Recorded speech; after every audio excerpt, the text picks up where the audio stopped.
Well, hello there, and it's that time again. It's time for that blog that truly blazes as it does every week. Now, today's date is September the 23rd of 2011. Happy spring equinox. That's right, the sun enters Libra today. And we got some interesting things coming up this week, so stick around and find out what's happening. Okay, the first card is the last card of the previous week's reading. Now this card is the Princess of Wands. Ooh, look at her go. She's flying through the air with a tiger by the tail. Lots of enthusiasm, lots of impulsiveness, which we've had to watch against, at least yours truly, okay? Gotta hold myself back from buying more software, doing other things that may not be the best thing to do right now, okay? Very, very easy to get caught up in our passions, to get caught up in the excitement, and to just go for things without necessarily thinking them through. But now this week coming up, we gotta be careful about going to the other extreme.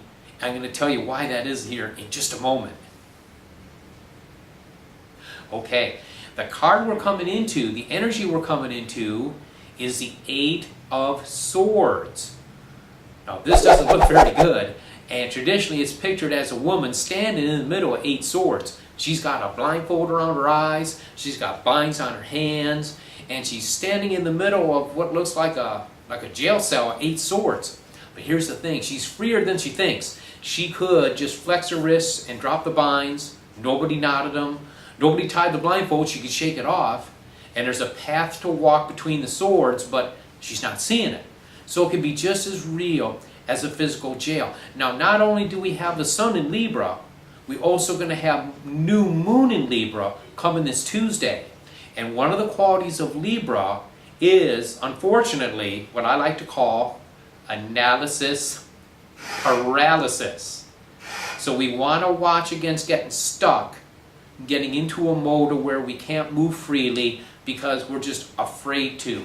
That's what we want to be careful about, okay? That's very, very important to watch out for when you have a lot of Libra energy in the air. It's very harmonious, can be very beautiful.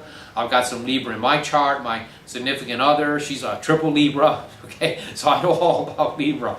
But we got to watch against this other type of energy that can crop up. Technically, the card is attributed to Jupiter and Gemini. Very fitting because Jupiter wants to expand, Gemini wants to analyze, so we wind up getting mentally in our own way. Okay? And we don't have to do that, but we do want to be careful for that. Okay, our third and final card, I think this is like a warning. This could be the consequences of indulging too much in that analysis paralysis. It's the Hanged Man. Now, this isn't a disaster. Okay, a lot of things are thought about this card that are not true. It's attributed to water.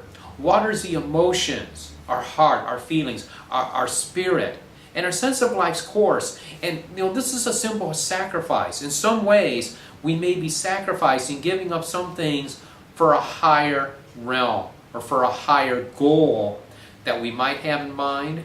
But also, remember, what originates in the mind comes out into outward manifestation inevitably. So we want to be careful, again, with our mind and not let it get us into a state of where we're working against ourselves. So we want to be careful this upcoming week with how much we analyze.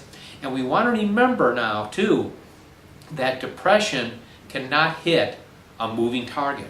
Stay in motion, keep going, reflect upon the Princess of Wands if you have to, any of the fire cards. I showed you how to make talismans, how to focus on cards. Try that. Use the wand energy to correlate or to overcome any of the stuff that you may experience this week. But other than that, happy equinox.